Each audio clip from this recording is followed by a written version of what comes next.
오늘 함께 나눌 하나님의 말씀은 하나님의 꿈을 꾸며 살라입니다. 하나님의 꿈을 꾸며 살라. 우리 팀 제네시스 우리 학생들 우리 다 같이 한번 크게 읽어볼까요? 시작. 하나님의 꿈을 꾸며 살라. 아멘. 우리 다 같이 한번 크게 읽어보겠습니다. 시작. 하나님의 꿈을 꾸며 살라. 아멘. 이제 모든 사람들은 꿈을 꾸죠. 밤에 잘 때도 꿈을 꾸고, 그리고 자기 인생에 대해서도 꿈을 꿉니다. 나는 무엇이 되고 싶다, 어떻게 살고 싶다, 이런 꿈을 꿉니다. 그렇죠? 근데 우리 기독교인들에게는 이 꿈을 어떻게 꿔야 되는지가 성경에 나와 있다는 것입니다. 믿습니까? 요셉이 대표적으로 우리에게 꿈에 대해서 말씀해주고 있는 하나님께서 선택해 우리에게 보여주고 있는 인물인데요. 결론적으로 말씀드려서 요셉은 하나님의 꿈을 꾸며 살았다는 것입니다. 믿습니까? 자기의 꿈이 아니라, 내가 하고 싶은 것이 아니라 하나님의 꿈을 꾸며 살았습니다. 우리 예수님을 믿는 사람들도 동일합니다. 하나님이 주신 꿈을 꾸면서 사는 것입니다. 아브라함도 하나님께서 나타나셔서 요셉은 꿈으로 말씀해 주셨죠. 근데 아브라함은 하나님께서 말씀해 주셨어요. 내가 복의 근원이 될 것이다, 많은 민족의 아버지가 될 것이다, 이런 말씀을 해주셨죠. 아브라함이 그것을 믿고 살았다는 것입니다. 믿습니까? 요셉은 하나님께서 17세에 자기의 주신 그 꿈을 믿고 살았던 것입니다. 우리가 그것을 보고 우리들이, 특히 우리 학생들, 우리 방학을 맞이해서 방학 특집 설교라고 보셔도 되고요. 또 꼭 학생들뿐만 아니라 우리 모든 예수 믿는 사람들이 하나님의 꿈을 꾸며 살아야 된다는 것이, 이 하나님의 꿈을 꾸며 산다는 것은 굉장히 이렇게 허공을 잡는 듯한 그런 얘기가 아니고 굉장히 실제적이고 구체적인 그런 이야기입니다. 요셉의 일생을 보십시오. 허공을 치는 이야기가 아니에요. 그냥 이론적인 얘기가 아닙니다. 굉장히 실제적인 삶 속에서 치열하게 부딪히며 살았지만, 굉장히 파란만장한 인생을 살았지만 하나님의 꿈을 꾸며 살았다는 거죠. 하나님께서 자기의 주신 그 꿈, 그것을 붙들고 살았다는 것입니다. 우리 오늘 함께 읽어본 본문 말씀은 야곱의 아들인 요셉의 파란만장한 일생이 시작되는 장면입니다. 다들 잘 아시겠지만 요셉은 형들에게 미움을 받고 이집트에 노예로 팔려갔습니다. 아버지의 총애를 받았던 귀한 아들의 신분에서 비참한 노예의 신세로 전락한 것입니다. 하지만 요셉은 절망하지 않았습니다. 노예의 신분이지만 최선을 다해 살았다는 것은 우리가 알 수 있어요.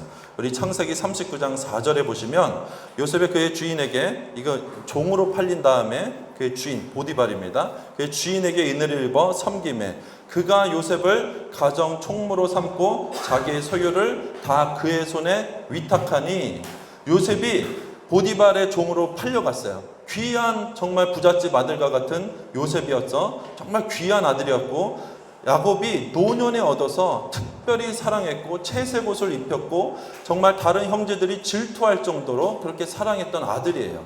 그러니까 얼마나 잘 살았겠습니까? 그런데 그 아들이 한순간에 노예가 된 것입니다.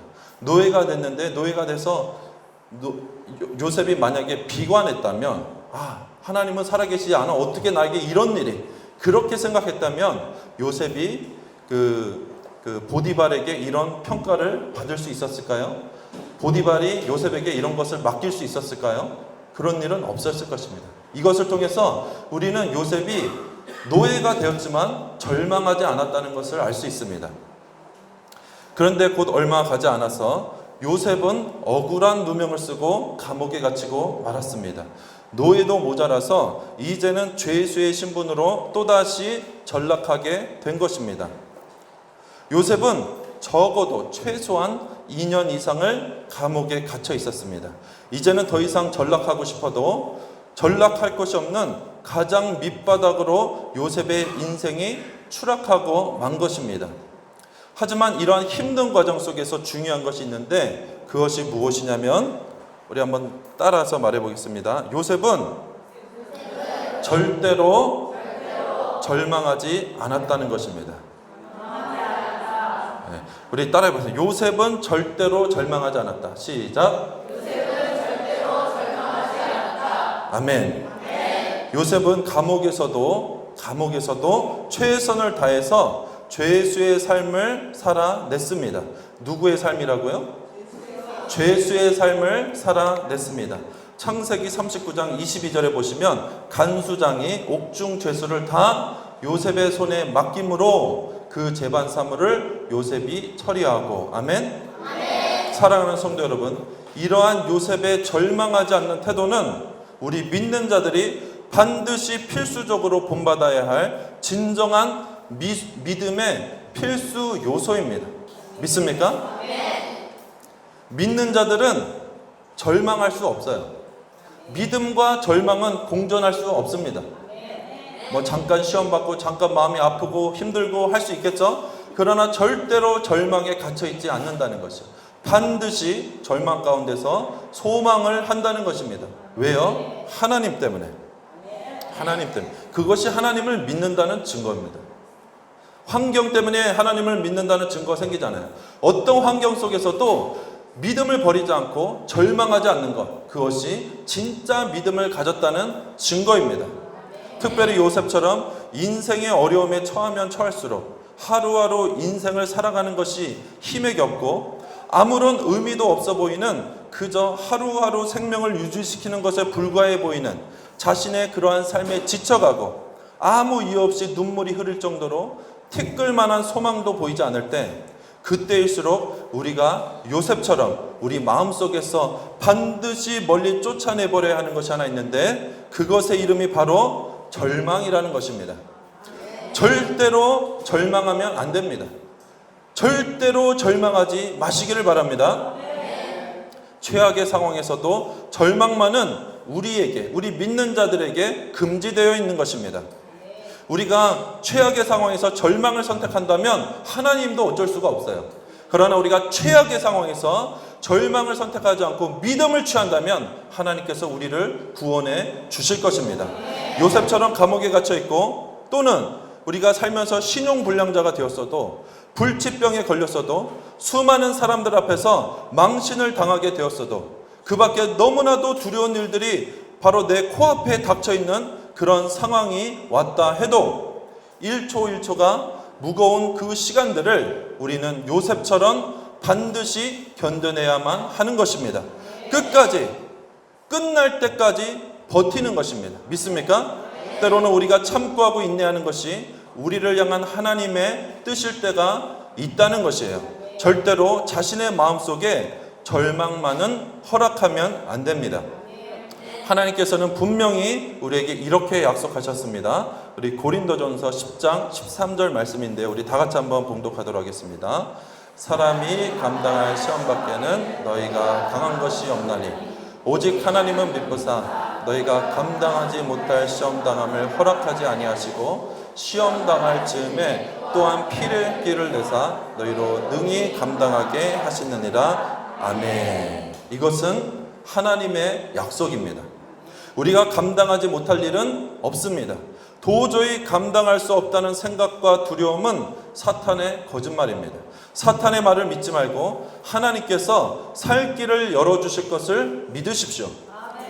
우리 삶에 일어나는 모든 일들은 우리가 다 능히 감당할 수 있는 그런 일들입니다.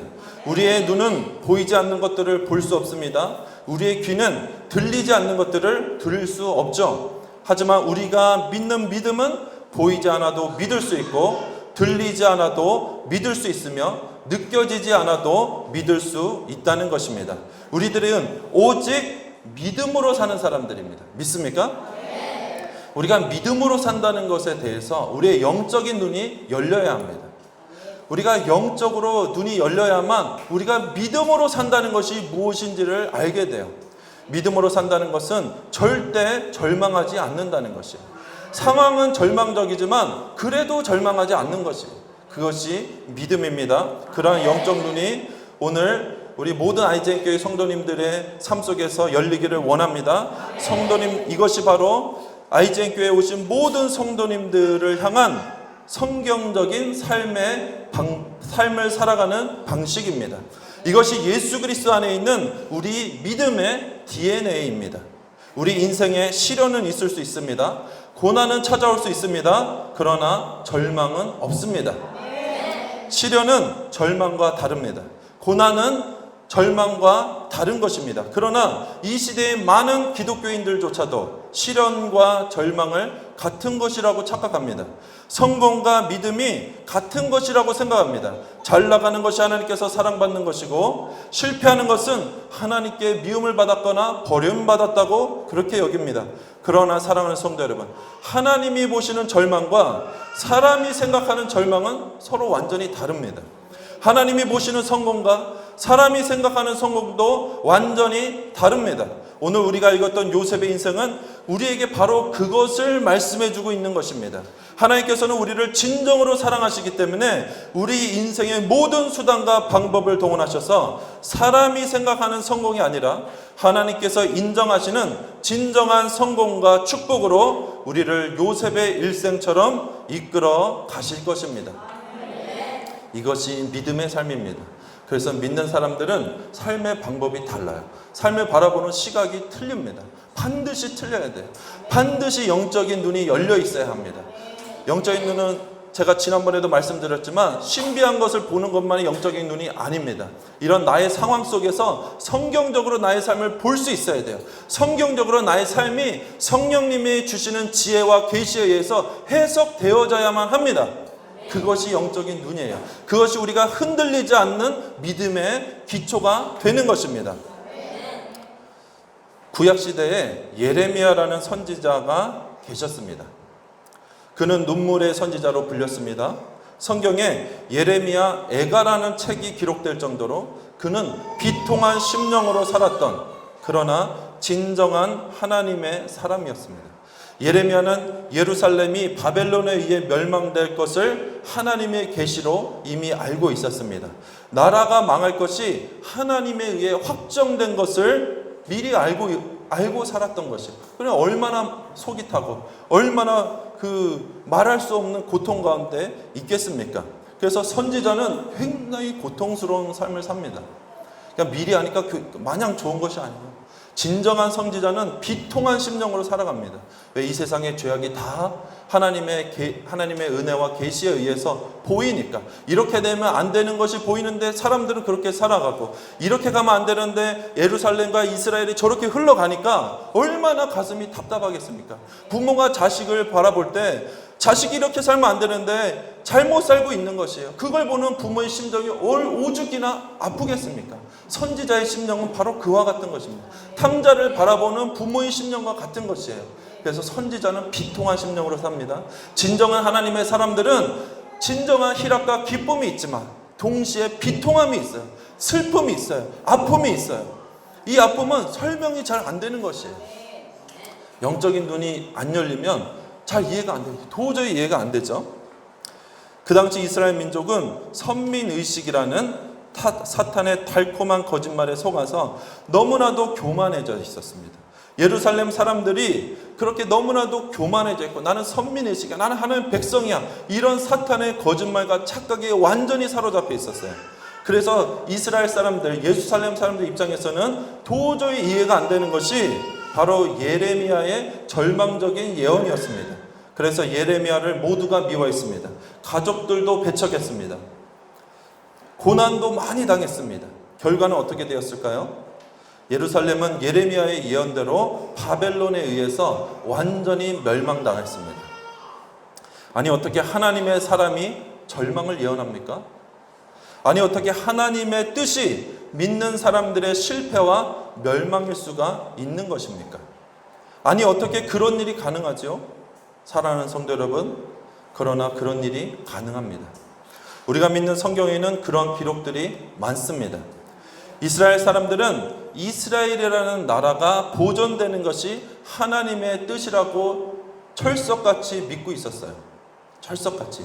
이스라엘 민족이 잘했으면 하나님이 당연히 보존시켜 주셨겠죠. 그러나 이스라엘 민족이 타락했고 잘못된 길로 가고 있으면서도 그래도 우리는 멸망시키지 않았을 거예요. 이런 착각을 갖고 있었다는 것입니다.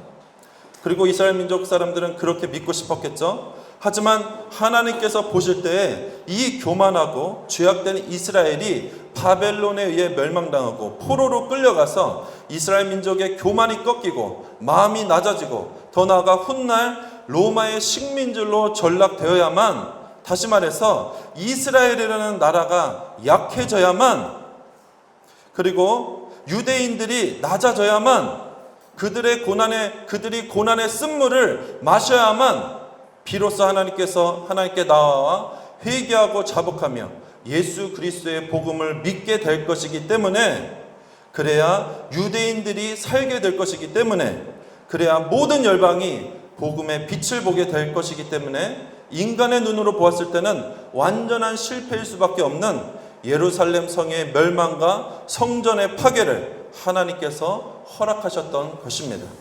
그런데 놀라운 것은 예루살렘 사람들이 볼 때 그렇게 절망적일 수밖에 없는 이스라엘의 멸망을 예언했던 에레미야가 유대인들이 70년 만에 바벨론으로부터 노임을 받고 다시 돌아와 예루살렘 성전과 성변을 다시 재건하고 세우고 이스라엘이 회복될 것도 예언했다는 사실입니다.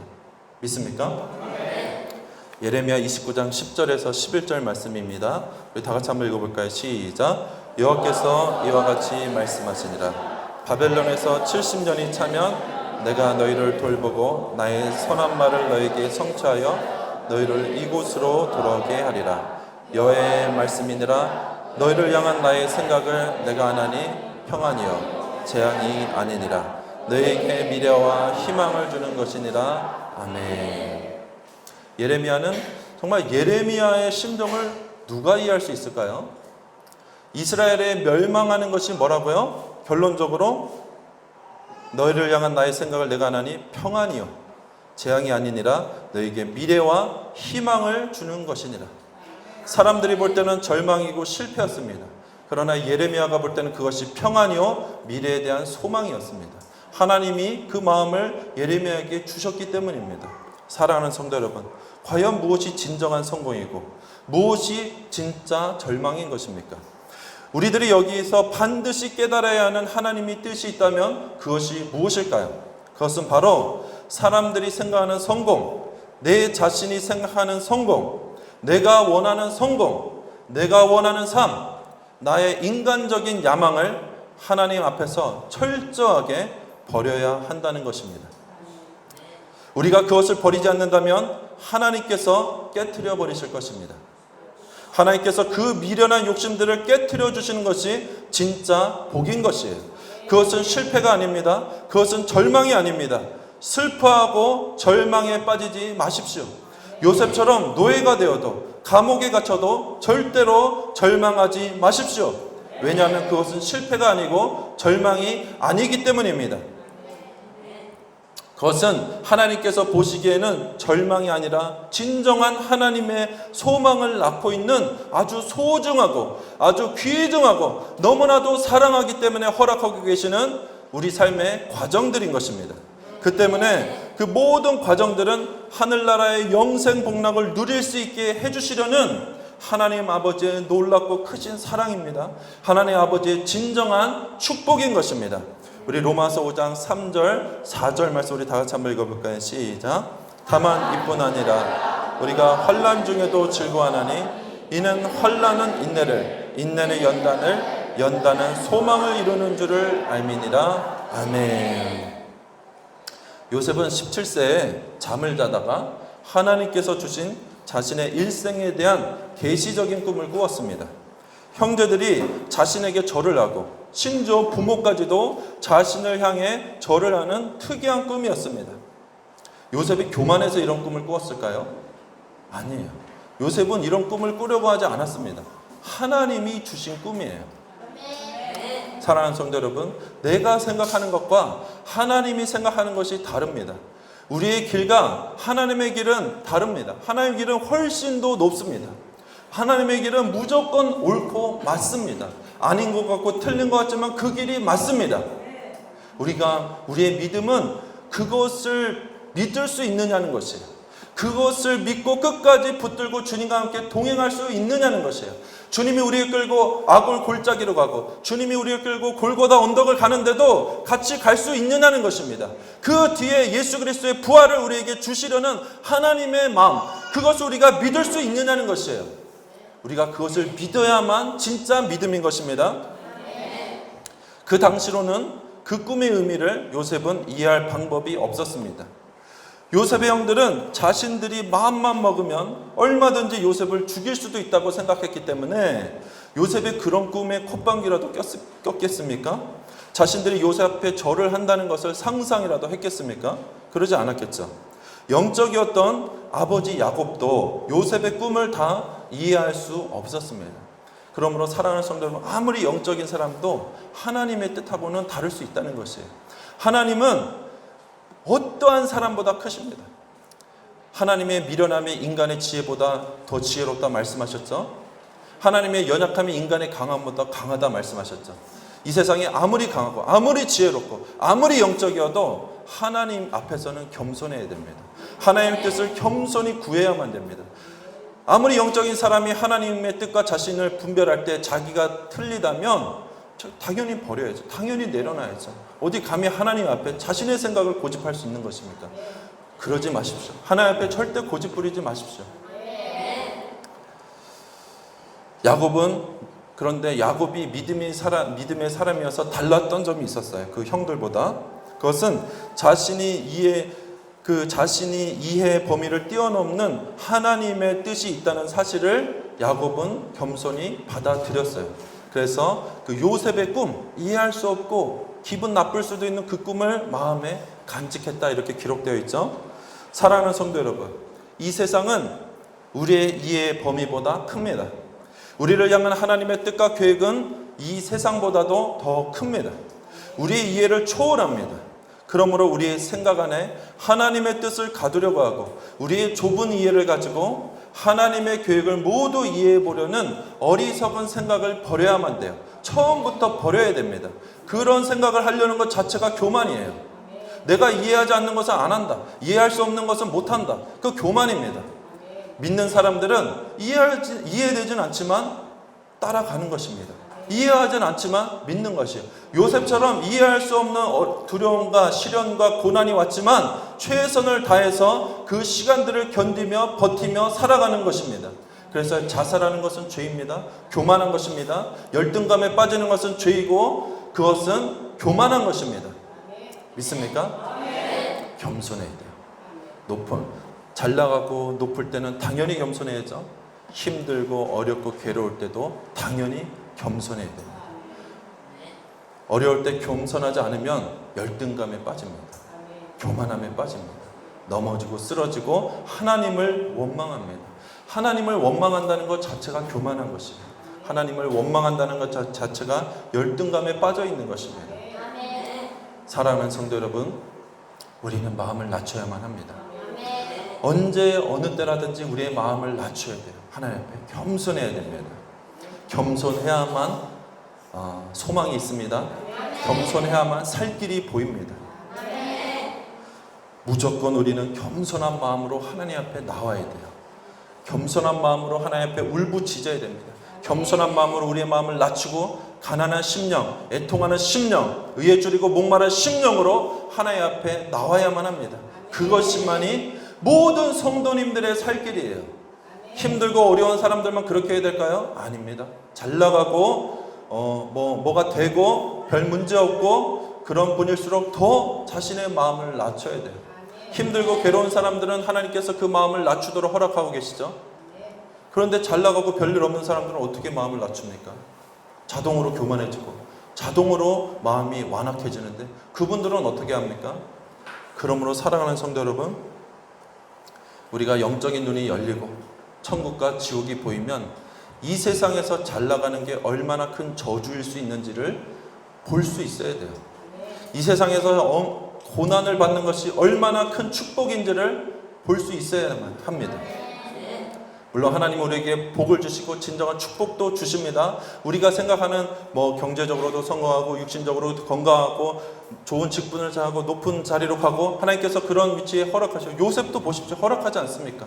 다니엘도 보십시오. 허락하지 않습니까? 다 허락합니다. 그런데 항상 하나님을 안 믿는데 고난이 없어. 고난. 하나님을 예수님을 모르는데 잘 나가. 버린 자식이에요. 버린 자식. 가망이 없기 때문에 버린 자식입니다. 그런 가능성이 너무나도 높습니다. 물론 하나님은 언제 어떻게 구원하실 줄 모르죠. 그렇기 때문에 감히 다 판단할 수는 없습니다. 그러나 만약에 정말 그러다가 잘 나가다가 정말 세상의 모든 희희낙락을 다 누리다가 죽었다. 가장 큰 저주를 받은 자입니다. 지옥에 떨어지기 때문에 그 자를 누가 구원할 수 있겠습니까? 그러므로 이 세상에 높은 자, 왕들, 군왕들, 군주들, 김정일 같은 사람들, 김정은 같은 사람들, 그 사람들을 누가 구원합니까 도대체? 구원할 방법 바로왕 누가 구원합니까? 멸망당하는 것이에요. 사람들은 자신이 이해하면 받아들이고 이해되지 않으면 거부합니다. 사람들끼리는 그렇게 할 수도 있습니다. 그러나 하나님께는 그렇게 하면 절대로 안 됩니다. 하나님 앞에서는 이해되는 것들은 그냥 이해하면 되는 것이고 이해되지 않는 것들은 거부하는 것이라 믿는 것입니다. 믿는 것이에요. 무조건 믿는 것이에요. 이것을 그 맹신적인 믿음이라고 싫어하시는 분들이 있는데요. 맹신하고 우리가 믿는 믿음은 다른 거예요. 하나님을 신뢰하기 때문에 주님의 성품을 알기 때문에 맹신에 가까울 정도로 믿는 것, 맹신이 아닙니다. 그분을 신뢰하는 것이에요. 자식이 부모를 신뢰해야죠. 자식이 부모 말고 다른 사람 믿으면 됩니까? 자식은 부모를 신뢰하죠. 우리가 하나님을 알면 그분을 맹신적으로 믿을 수밖에 없어요. 그분을 신뢰하면 이해되지 않아도 믿음으로 나아가는 것이에요. 이해되지 않는 상황에서도 믿음으로 돌파하는 것입니다. 야곱처럼 우리도 믿음으로 요셉이 이해되지 않는 그 꿈을 마음에 간직하며 잘 이해되지 않아도 버리거나 무시하지 않는 거예요. 마음에 간직해야 돼요. 요셉의 상황은 최악이었습니다. 자신의 인간적인 야망이 모두 무너져 내렸습니다. 요셉은 노예 생활과 감옥 생활로 13년이라는 세월을 보냈습니다. 요셉이 깨지고 부서지는 시간들이었습니다. 인내하는 시간들이었습니다. 하루하루를 자신을 둘러싼 절망들과 싸워야만 했던 시간들이었습니다. 정말로 힘겨운 시간이죠. 너무 힘든 시간이었겠죠. 다시 그 시간을 가라면 돌아갔을까요? 제 생각에는 안 갔을 것 같아요. 그 정도로 힘겨운 시간들이었습니다. 요셉은 그 최악의 세월을 보내면서 하나님을 바라보았을까요? 자신에게 주신 하나님의 꿈을 17세 뭣도 모르고 철 없을 때 주신 그 꿈을 그 13년의 고난의 그 연단의 과정, 그 용광로와 같은 그 시간을 보내면서 그 하나님이 주신 꿈을 요셉이 붙들고 있었을까요? 어떻게 생각하십니까? 형제들이 자신에게 절을 하고 심지어 부모까지도 자신에게 존경을 표하게 될 것이라는 그 하나님께서 주신 꿈을 그는 그 어려운 시간 가운데서도 믿고 있었을까요? 어땠을 것 같습니까? 우리 믿었겠죠? 정답을 말씀하시니까 김이 좀 빠지긴 하지만 정답입니다. 요셉은 믿었어요. 제가 그 증거들을 많이 있는데요. 대표적인 거 몇 가지만 제가 보여드리도록 하겠습니다. 요셉이 보디발의 종으로 있을 때 노예로 팔렸죠. 그 직후입니다. 그의 아내가 얼마 되지 않아서 그의 아내가 요셉을 유혹했습니다. 그때 요셉은 보디발의 아내에게 이렇게 대답합니다. 창세기 39장 9절 말씀입니다. 우리 다 같이 한번 읽어볼까요? 시작. 내가 어찌 이 큰 악을 행하여 하나님께 죄를 지으리까?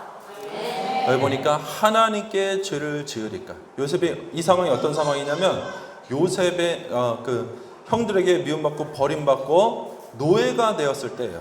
자신의 인생이 절망의 구렁텅이로 빠졌을 때예요. 노예가 되었을 때요. 자유자였는데 노예가 되었을 때예요. 그때 요셉의 입에서 무슨 말이 나오죠? 유혹을 당했을 때 이 큰 악을 행하여 하나님께 어떻게 내가 죄를 짓겠습니까? 요셉이 믿지 않으면 어떻게 이런 얘기를 할 수 있습니까? 믿지 않으면 어떻게 이 유혹을 이겨낼 수 있었겠습니까? 요셉이 노예의 신분이었지만 여전히 하나님을 굳건히 믿고 있다는 사실을 알 수 있습니다.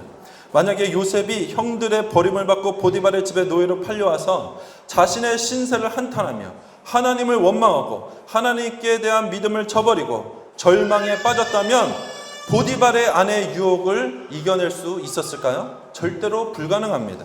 요셉은 그 시련의 시간 속에서도 하나님을 바라보고 믿고 있었던 것입니다.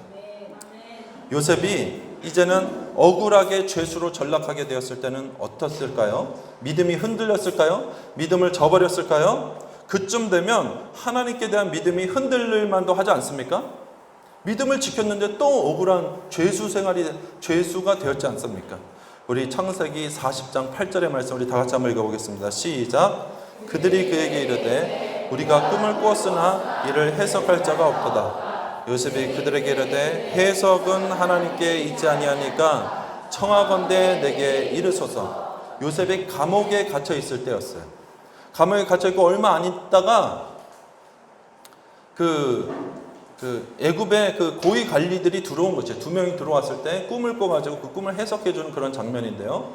그 꿈을 해석할 때 요셉이 이렇게 말하지 않습니까? 해석은 하나님께 있지 아니하니까. 요셉이 죄수가 되었다고 하나님을 버렸습니까? 하나님을 원망했습니까? 아니에요. 이 대답을 보십시오. 죄수가 되어도 요셉은 여전히 하나님을 의지하고 있었습니다. 요셉의 믿음은 상황 때문에 흔들리는 믿음이 아니었습니다. 즉 진짜 믿음을 가지고 있었던 것이죠. 예수님께서 말씀하셨죠. 네 가지 종류의 밭이 있다. 우리의 믿음을 나타내시는 것이고 네 번째 밭, 옥토밭만이 구원받는 믿음입니다. 처음부터 세 번째 밭까지는 믿음처럼 보이지만 단계별로 믿음처럼 보이지만 다 교회에 나오지만 그런데 구원은 못 받아요. 왜? 진짜 믿음이 아니기, 진짜 예수님을 믿는 것이 아니기 때문에. 진짜 예수님을 믿으면 세 번째 가장 진짜 믿음이랑 비슷한 믿음은 세 번째 믿음, 가시떨기밭에 떨어진 씨앗의 그 비유에 나오는 그 믿음이에요. 믿음이 잘합니다. 근데 세상 염려, 가시떨기들이 많이 있는 거예요. 자기 마음에 같이 있는 것이요. 세상 주님을 믿는 믿음이 잘합니다. 믿는 것일까요? 안 믿는 것일까요? 믿는 것이겠죠. 한편으로는 하나님이 살아계신 것을 알고 있고 실제로 믿고 있는 거예요. 그것을. 그런데 세상 염려에 삼킴을 당하는 것입니다. 가짜 믿음입니다. 믿음이 아니에요. 이건 믿음처럼 보이지만 믿음이 아닙니다. 왜냐하면 성경이 말하는 진짜 믿음은 이깁니다. 믿습니까? 이겨내는 믿음만이 진짜 믿음이에요. 옥토밭에 심겼다고 세상 일이 다 잘 풀렸다는 일이 아니에요. 요셉처럼 요셉이 바로 옥토밭입니다. 믿습니까? 요셉의 마음이 바로 옥토밭이에요. 아무리 많은 시련과 고난이 있어도 그 마음에 가시떨기가 없잖아요. 세상 염려, 근심이 없잖아요. 그것이 자라지 않잖아요. 사탄이 그 마음에다 그 가시떨기 씨앗을 안 뿌렸을까요? 뿌리고 또 뿌렸겠죠. 얼마나 많은 사건들을 통해서 뿌렸겠습니까? 죄수가 되고 간수한테 혼인하고 변화벌 육체적인 고통과 고난을 당하고 하나님이 있으면 진짜 이렇겠냐 이런 생각부터 시작해가지고 얼마나 많은 원망과 세상 염려의 씨앗을 뿌렸겠어요. 근데 그게 열매를 못 받고 싹을 못 맺잖아요. 이것이 옥토밭입니다. 이 믿음이 구원받는 믿음입니다. 다른 믿음은요, 세상 염려와 하나님을 믿는 믿음이 공존한다? 여러분 넘어집니다. 100%. 쓰러집니다. 시험이 오면 다 넘어집니다. 사랑하는 성도 여러분, 절대로 그런 믿음만은 가지면 안 됩니다. 가지지 마세요. 우리가 믿는 믿음은 요셉과 같은 믿음입니다. 옥토밭과 같은 믿음입니다. 마지막까지 견디고 참고 인내해서 모든 세상의 그런 가시떨기가 맺혀지지 않고 오직 하나님의 말씀의 씨앗만이 열매를 맺게 하는 그 마음, 그 마음밭, 그 중심, 다윗의 중심, 우리 요셉의 중심, 아브라함과 야곱과 이삭의 중심, 우리 모든 믿는 선배들, 믿음의 신앙의 선배들의 그 중심, 그들만이 구원받았죠. 그들만이 우리도 반드시 그들과 똑같은 마음밭, 그 믿음을 가지고 있어야만 한다는 것입니다. 진짜 믿음은 반드시 열매를 맺습니다. 모든 상황을 이겨냅니다. 절대로 넘어지고 이 세상에 삼킴을 당하지 않습니다. 죽으면 죽었지 삼킴 안 당해요. 그래서 순교자들이 그냥 죽는 거잖아요. 그냥 죽어버리는 거예요. 절대로 믿음 양보 안 하고 타협 안 합니다. 죽습니다. 그냥 죽고 그냥 천국 가는 거예요. 세상이 이기지 못하는 자 이렇게 나와요. 세상이 감당하지 못하는 자, 우리가 가진 믿음은 바로 이러한 것입니다. 이 믿음이 우리를 구원하는 믿음이고 이 믿음이 예수 그리스도를 믿는 믿음인 것입니다.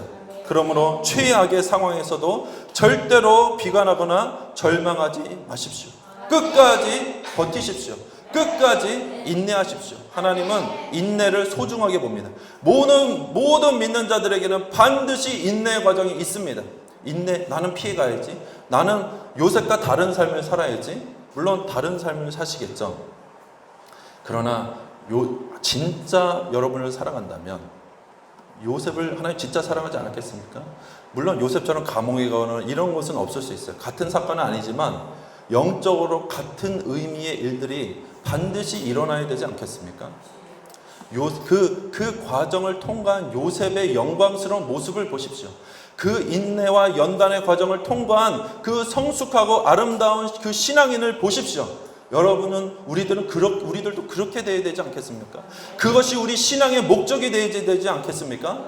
무엇을 우리의 목적으로 삼고 있습니까? 무엇을? 우리가 믿는 믿음으로 하나님의 구원도 받고 세상에 사탄이 주는 이거 안 돼요. 하나님 그런 자들은 절대로 허락하지 않으십니다. 그래서 예수님이 경고하시는 거예요. 주여 주여 하는 자마다 다 하나님의 나라로 가는 게 아니다. 다 구원받는 게 아니다. 주의 이름으로 기적도 행했어요. 병도 고쳤어요. 주의 이름으로 많은 일들을 했어요. 근데 주님이 말하죠. 불법을 행하는 자들아. 불법이에요. 왜? 주님도 믿고 사탄도 따르니까. 불법입니다. 불법을 행하는 자들아, 내가 너희를 도무지 모른다. 떠나가라. 사랑하는 성도 여러분, 하나님 앞에서 우리는 우리의 믿음을 똑바로 해야 돼요. 요셉을 보고 우리도 요셉과 같은 믿음을 반드시 똑같은 믿음이에요. 다르지 않습니다. 동일한 믿음입니다. 그래서 우리의 상황 속에서도 우리 똑같은 믿음이 있으면 우리가 요셉처럼 이겨내겠죠? 요셉은 감옥에서 고위 관료의 꿈을 정확히 해석해 주었지만 만 2년 동안 완전히 잊혀졌습니다. 이제 그의 믿음은 바닥이 나야 정상이겠죠. 더 이상 어떻게 버팁니까? 노예도 되고 죄수로 되고 어떻게 겨우 소망이 있는 것 같아서 꿈도 해석해주고 맞았어요. 얼마나 좋았을까. 이 사람이 나를 구원해 줄 줄도 몰라. 근데 2년 동안 잊혀졌다니까요. 언제 나갈지도 모르는 감옥 속에서 2년 동안 살았다니까요. 그러니까 이제는 절망해야죠. 절망해야 정상 아니에요? 그런데 요셉이 절망했을까요? 절망 안 했다는 증거가 있습니다. 우리 창세기 41장 15절에서 16절 말씀 우리 다 같이 한번 읽어볼까요? 시작. 바로가 요셉에게 이르되 내가 한 꿈을 꾸었으나 그것을 해석하는 자가 없더니 들은즉 너는 꿈을 들으며 능히 푼다 하더라. 요셉이 바로에게 대답하여 이르되 내가 아니라 하나님께서 바로에게 편안한 대답을 하시리이다. 아멘. 아멘. 내가 아니라 하나님께서 바로에게 편안한 대답을 하시리이다. 이 요셉의 대답을 통해 우리는 무엇을 알 수 있습니까? 요셉이 자기 자신을 부인하고, 예수님의 말씀이죠. 자기 자신을 부인하고 자신의 야망을 비우고 철저히 하나님께 대한 믿음으로 채워져서 자신이 이해할 수 없는 모든 시련과 고난들보다 더 크신 하나님만을 신뢰하고 있는 하나님의 모든 연단의 과정들을 당당하게 통과한 하나님께서 직접 연단하시고 훈련하여 세우신 지도자가 어느덧 이집트 바로 왕 앞에 서 있는 것이 보이지 않습니까? 장차 임할 7년간의 대흉년으로부터 수많은 사람들의 생명을 살릴 수 있는 유일한 지도자. 형들도 와서 절을 하고 아버지도 와서 존경을 표시할 하나님의 위대한 사람, 바로 그 요셉이 이제 된 것입니다. 믿습니까? 하나님께서 요셉에게 허락하신 이해할 수 없는 연단과 이해의 과정을 통해서 요셉이 바로 요셉이 되었던 것입니다.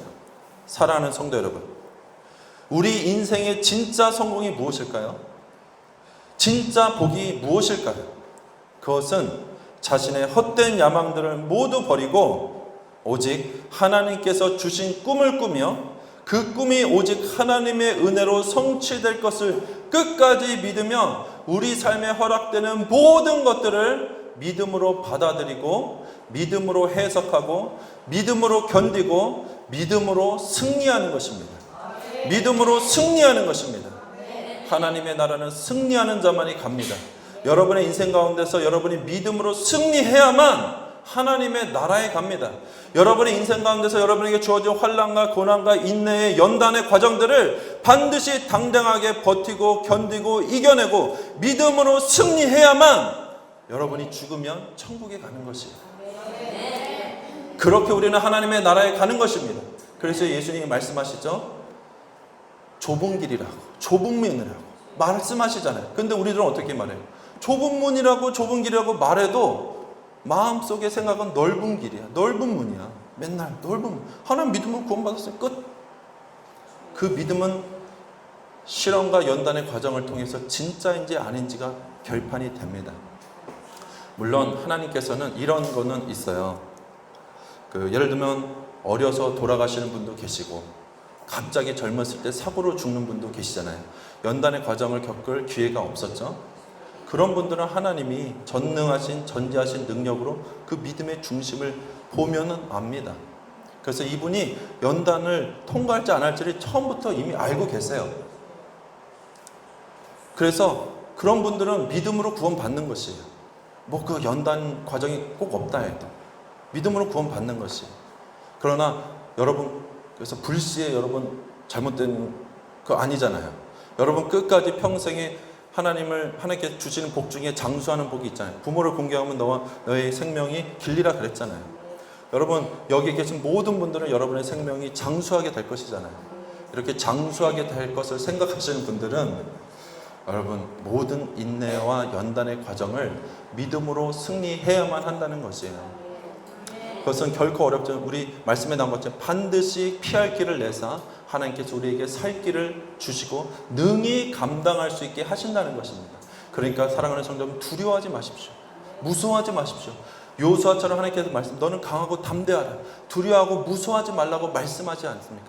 내가 어느 쪽으로 가든지 내가 너와 함께 하겠다. 네가 불 가운데로 갈지라도 불이 너를 사르지 못하고 물 가운데라도 불이 너를 해하지 못할 것이다.